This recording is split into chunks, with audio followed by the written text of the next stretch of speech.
na si Brother Samuel Santos. Sa gitna ng pagdadalamhati ng pamilya, ay naroon ang ating pag-asa na ang Diyos ang siyang nagbibigay ng kapayapaan at kalakasan upang malagpasan natin ang isang malaking pagsubok nito. Sa pagbubukas po ng ating gawain, hinihiling ko po na tayo po'y magsitayo sa pagbasa ng salita ng ating Panginoon. Susundan po ito ng sabayang pag-awit na pangungunahan ni Sister April Coronado at ang pambungad na panalangin ni Sister Mel Masangkay.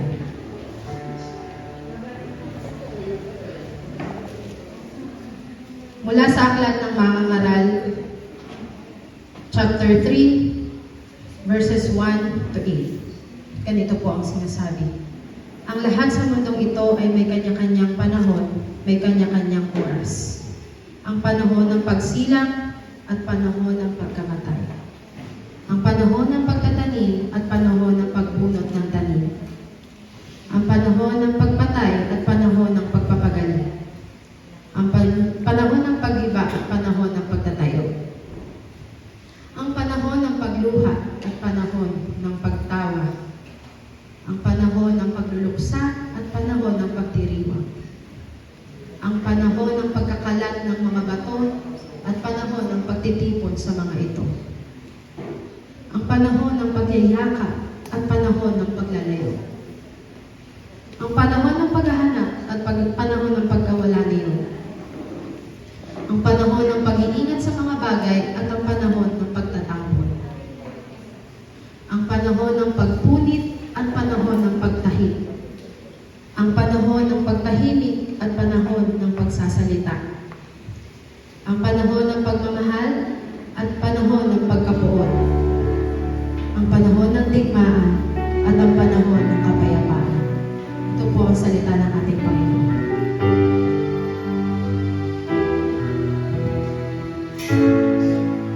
Tayo po'y umawit. Awitin po natin yung awit na nagsasabi. Katapatan ng Diyos. Tunay na takip. Thank you. Hallelujah.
namin matatagpuan ang kagalakan.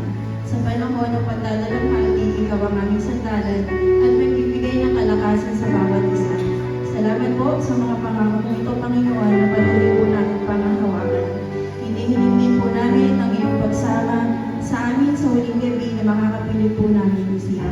At sa katagumpayan po, Panginoon, ng gawain ito. Sa iyo po ay tinataas ang lahat ng ito sa pangalan ni Jesus. Amen. Maaari na po tayo magsipo.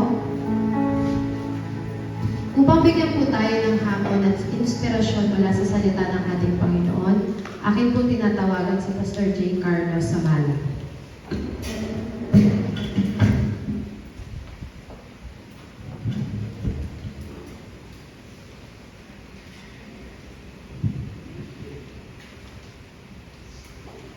Magandang gabi po sa inyong lahat. Tayo po ay nagkatipon-tipon upang alalahanin at bigyang paralan ng ating kapatid na si Tatay Samuel. Tunay po na napakarami nagmamahal sa kanya. Nakakalungkot lang po talagang isipin. Wala na si Tatay. Kaya po ngayong gabing ito, atin pong hanapin ang aliw at pag-asa sa salita ng Diyos. Sa gitna po ng ating kalungkutan, ating buksan ang ating mga puso at isipan sa mensahe ng Panginoon mula sa aklat ng mga ngaral. Mula po sa mga ngaral, chapter 3, verse 1 to 2. Ang lahat sa mundong ito ay may kanya-kanyang panahon, may kanya-kanyang oras. Ang panahon ng pagsilang at panahon ng pagkamatay. Ang panahon ng pagtatanim at panahon ng pagbunot ng tanim. Tayo po yung manalangin. Lord, sa kabila po ng kalungkutan, pagdadalamahati, Panginoon, na naranasan ng bawat isa, kami po ay lumalapit sa inyo. Maramdaman po namin ang kakaliwan na nagmumula sa inyo. Ikaw ang mauna, ikaw ang maitaas sa aming kalagitnaan. Ito po ang aming samot na langin sa pangalan ni Jesus. Amen. Amen. So mga kapatid, may tatlong mahalagang puntos lamang po ako na nais bigyang diin ngayong gabi. Una po mga kapatid, ang buhay po ay may kapanahunan. Ang buhay ay isang paglalakbay ng puno ng iba't ibang yugto at kapanahunan. Sinasabi po sa atin ng salita ng Diyos na mayroong tamang oras para sa lahat ng bagay dito sa mundo. May panahon ng kapanganakan at panahon ng kamatayan. Sa kabila po ng ating pagdadalamhati, ang katotohanan na mayroong takdang oras para sa lahat ng bagay ay nagbibigay sa atin ng pag-asa at kapanatagan. Sa bawat yugto po ng ating buhay, ang Diyos ang siyang nagbibigay sa atin ng lakas upang harapin ang bawat hamon ng ating mga buhay. Hindi man po natin lubos na maunawaan ang kanyang mga plano. Gaano man kasakit, maaari tayong magtiwala na ang kanyang kalooban ay mabuti at makatarungan. Pangalawang puntos po, ang kamay ng Diyos ay nasa lahat ng bagay. Ang salita po ng Diyos ay nagpapaalala sa atin na ang Diyos ang may hawak ng lahat ng bagay. Ang Diyos ang may kontrol ng ating buhay at maging ang ating kamatayan. Kahit sa gitna ng ating kalungkutan at pagdadalamhati, maaari po tayong kumapit sa pangako ng Diyos na siya ay laging nandyan para sa atin. Ang kanyang kamay ay hindi lamang nagbibigay ng lakas at kalinga, kundi pati na rin ng kapayapaan na labis nating kailangan sa oras ng pagdadalamhati.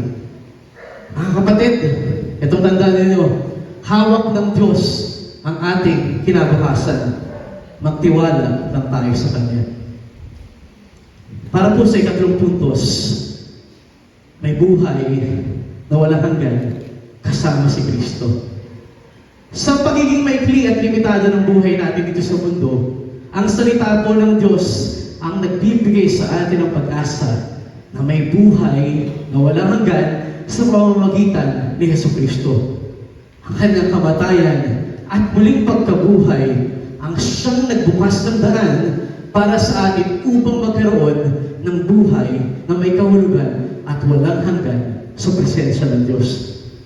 Mga kapatid, ang pagtanggap kay Kristo bilang ating Panginoon at tagapagligtas ay nagbubukas ng pintuan para sa atin upang makinabang sa kanyang biyaya at kaligtasan. Sa kabila po ng ating kalungkutan at pagkawala ni Tatay Samuel, maaari tayong magkaroon ng katiyakan na ang kanyang buhay ay hindi nagtatapos sa kamatayan. Sa ating pananampalataya sa Diyos, maaari tayong umasa na isang araw nakikita natin sa muli sa presensya ng Diyos.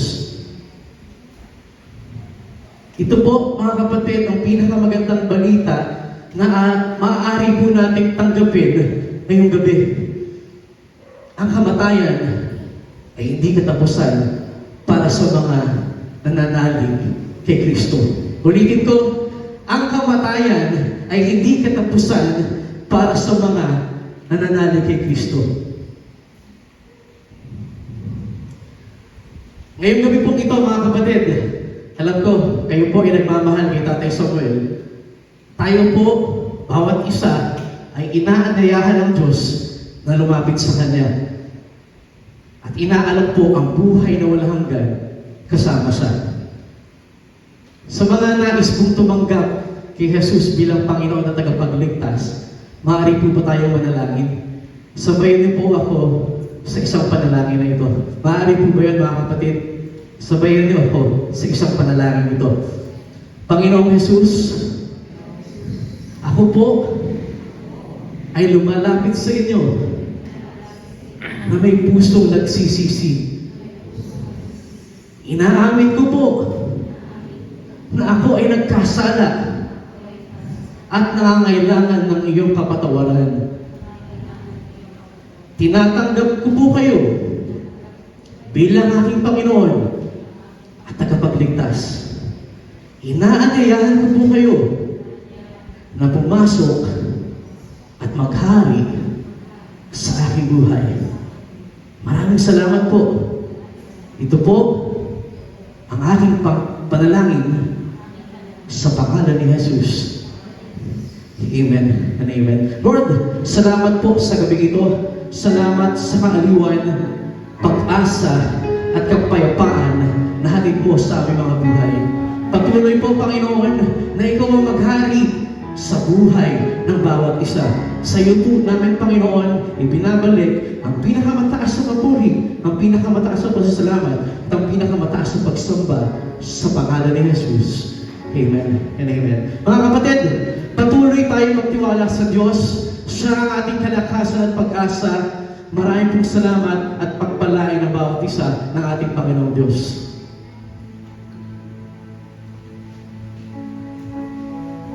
Hallelujah. Salamat po sa isang magandang mensahe na nagmula sa ating Panginoon. Ano po? Mula po muli, mula po sa aming samahan, kami po ay lubos na nakikiramay sa pamilya ni Kuya Samuel. Ano po? So ngayon po ating pong ipanalangin ang pamilya ni Kuya Samuel. Sige po, akin pong tinatawagan ang pamilya ni Kuya Samuel sa unahan. At sa bawat isa na narito, patuloy po tayong manahan sa presensya ng ating Panginoon. Atin pong ito ng ating mga kamay sa pamilya nila upang sa ganon, ating patuloy na ilapit sila sa ating Lord. Sige po, hallelujah. Yes, O Lord. Lord, salamat po. Salamat sapagkat kami, gagaman kami ng dadalanghati, O Lord. Nariyan ka, kasama ka namin, O God. Ikaw ang yumaya po sa pamilyang ito ni Kuya Samuel, O God. Lord, dakila at mapagpalang Ama, narito kami, patuloy kami nagpapakumbaba, patuloy na dumudulog sa iyong harapan. Na kami po, Panginoon, ay patuloy mong gawin karapat-dapat. Dakilang Ama, kami sama-samang dumadalangin sa iyo, na kayo po patuloy na sumama, gumabay sa Pamilya Santos, O God, na ngayon nagdaranas ng kapigatian, O Lord. Panginoon, bigyan mo sila ng puso puso mapagtiwala. Bagkat masakit ang nararamdaman ito, patuloy silang magtiwala sa iyo na si Kuya Samuel ay kasama mo na sa iyong harapan, Panginoon. Dalangin namin, Panginoon, na patuloy mo silang yakapin, yapusin ang iyong pagmamahal, at ikaw patuloy na makita, O God, sa buhay nila. Lord, at sa oras na ikaw, Panginoon, alam namin na may mga pangangailangan pa ang pamilyang ito hanggang sa huling hantungan ni Kuya Samuel. Ikaw, Panginoon, ang magbibigay, ang magpuprovide nito, Panginoon. Ang bawat aayusin nila, Panginoon, ang papel, ikaw ang sasama at pag-aayos nito, O Lord. Maging sa araw ng bukas, Panginoon, sa paghahatid sa huling hantungan ni Kuya Samuel, O God. Sasamahan mo kami, bibigyan mo kami ng provision, bibigyan mo kami ng magandang panahon, O Lord. At patuloy, Panginoon, ang dadanglain ka sa buhay ng bawat isa sa amin. Maging, Lord, sa pamilyang ito, patuloy namin silang inilalapit sa iyo, na bagamat wala ng kanilang ama ng tahanan, ikaw ang sasama sa kanila. Ikaw ang magiging great provider ng pamilyang ito, O God. Ikaw ang magbibigay, O Lord, sa bawat pangangailangan nila, sa bawat hanap buhay na meron sila, O God. Ito iyong kakatagpuin at patuloy mo silang sasamahan at bibigyan ng kagalakan na nagmumula sa iyo. We declare, Panginoon, ang bawat provision sa buhay ng pamilyang ito, O God. Lord, salamat sapagkat ikaw ay Diyos na buhay na nakikita sa pamilyang ito. Salamat, Panginoon, O God. Hallelujah. Lahat po tayo na magsabi ng Amen and Amen sa ating Panginoon. Hallelujah.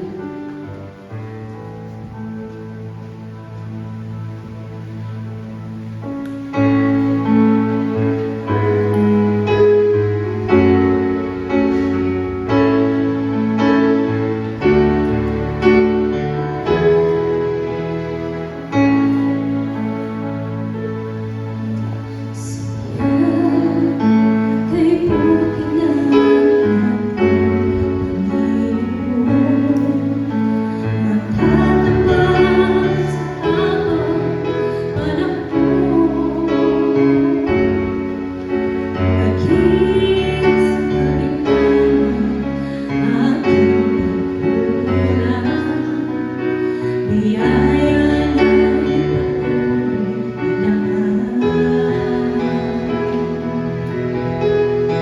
Sa punto pong ito, akin po tinatawagan ang mga kaanak ng ating brother Samuel upang ibigay ang kanilang mensahe para sa kanilang ama.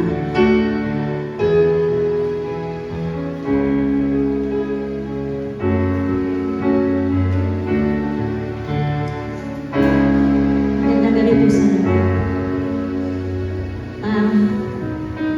Salamat po sa lahat na pag-aaruga at pagmamahal po na binigay niyo sa amin. Salamat po sa mga pangalan na nagsisilbi pong gabay sa akin. Salamat din po, higit sa lahat dahil pinakilala mo po sa amin kung sino si Kristo. Tinuruan mo kami pa na kung paano mamuhay na may banal na pagtatakot sa Kanya at higit sa lahat mahalin siya ng labis. Hindi ka man po namin kasama ngayon pa, nagagalak po kami dahil alam po namin na kasama ka na ng ating Panginoon. Mahal na mahal ka namin pa hanggang sa muli nating patigil.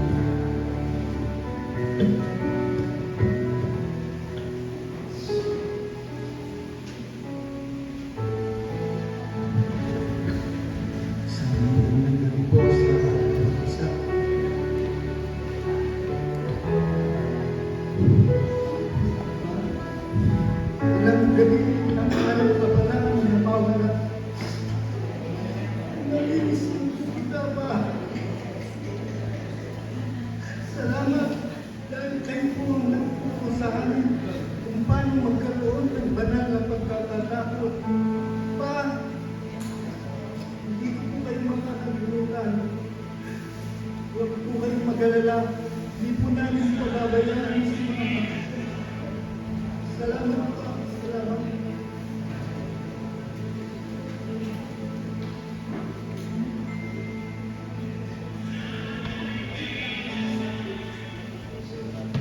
Sa napagpalang gabi po sa buhay ng bawat isa.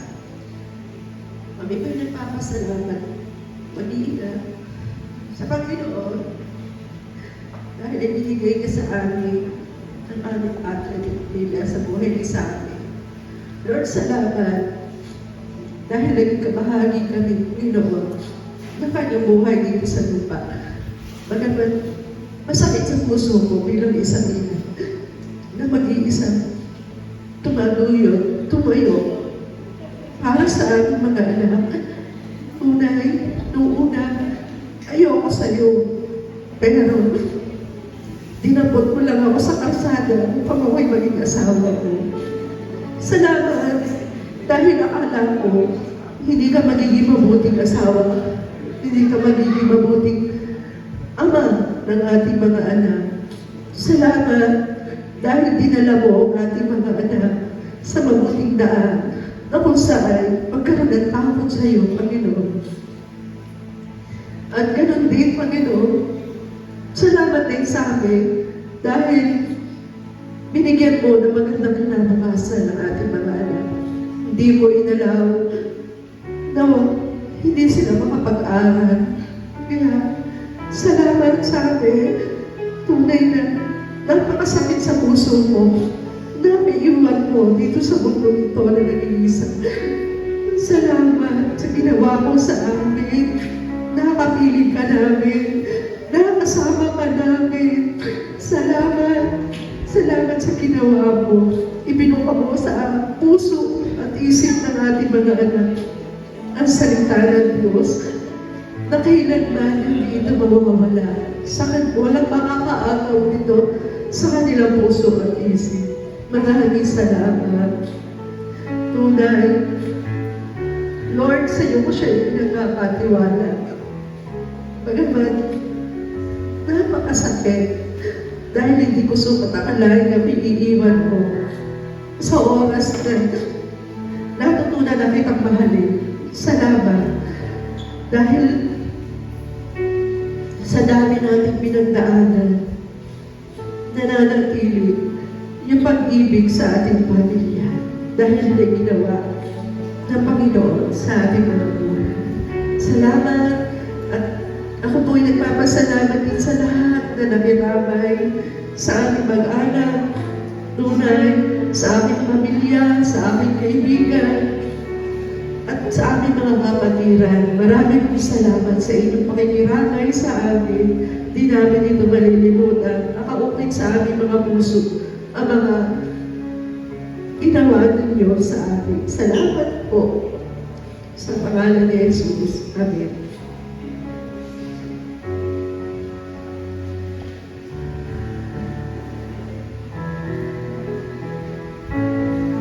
Sa pagpapatuloy po ng ating gawain ngayong gabi, naanyayahan ko po ang ilang mga kaibigan na maaari pong kumuha ng bulaklak dito sa site na to at ialay po sa ating brother Saul. Sige po, maaari po kayo.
Panginoon, sa pagbibigay po ng detalye, sa pagdadala ng huling hantungan po kay Brother Samuel. Muli sa ating kalagitnaan, inaayahan ko po si Cynthia, Sister Cynthia Rizal.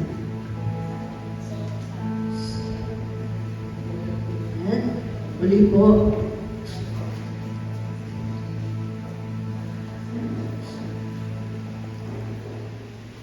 sa aming po mga kaibigan, mga kamag-anakan, at mga kapatiran, kayo po ang inaanyahan sa araw ng bukas.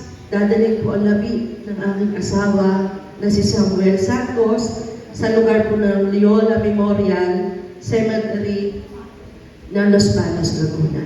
Salamat po sa inyong lubos na pakikiramay sa aming pamilya. Salamat po.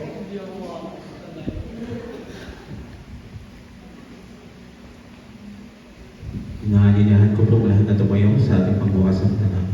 Hallelujah, Jesus. Hallelujah, Lord. Salamat, Lord, sa gabing ito na ikaw, O Diyos, ay aming kasama, Lord, sa huling hantungan ng aming kapatid, Lord. Salamat, O God, sa katagumpayan ng mga salita na ipinagkaloob sa gabing ito, Lord, na ginamit mo, O God, ang katawang lupa ng aming kapatid upang sa ganun, Lord, ma-share na, Lord, ang kanyang mga kapamilya, ang kanyang mga pinsan, O God, Lord. Salamat, Lord, sa buhay ng aming kapatid dito na iyong ginagamit sa iyong pastoral na patuloy na ikaw ang naging ihemplo, O God, Lord. Nawa, O God, ang buhay niya ay maging katulad ng ang buhay niya, Lord, ay maging inspirasyon sa bawat isa sa amin nandirito na siya, O God, ay naging anak mo na naging matagumpay sa iyong gawain, O God, Lord. Patuloy na maging inspirasyon sa bawat isang nandirito, Lord. Lord, salamat, Lord, sa katagumpayan ng aming gawain, Lord, sa mga naiwan, Lord, ang pagsama mo sa kanila, Lord. Ikaw, O Diyos, ang patuloy na magkukumport sa kanila, Lord. Ikaw, O Diyos, ang patuloy na yayakap sa buong pamilya, Lord. Alam namin, nasasamahan mo sila, hindi mo sila papabayaan, O God, Lord. Lord, salamat, Lord. Patuloy mo silang pagpalain, Lord. Ikaw, O Diyos, ang patuloy na magbe-bless sa kanila, O God, Lord. Lord, sa araw ng bukas, Lord, samahan muli kami, Lord, sa aming paghatid sa kanyang himlayan. Patuloy na ingatan mo po ang bawat isa, Lord. Bigyan mo po kami ng magandang panahon, O God, bukas. At nang sa ganun, Lord, walang problema ang aming tatamukunti kabutihan mo lamang, O Lord, ang aming makikita, Lord. Salamat, Lord, sa aming pag-uwi, Lord. Samahan mo kami, ingatan mo kami, O God. Sa iyong mataas na papurit pagsamba. In Jesus' name we pray. Amen. At muli dito po nagtatapos ang ating gawain. Maraming salamat po sa inyong lahat sa pagdalo at pakikiramay sa Pamilya Santos. Mula po sa aming simbahan, the Foursquare Gospel Church, sa Diyos ang papuri at dakilang pagsamba sa pangalan ni Jesus. Amen.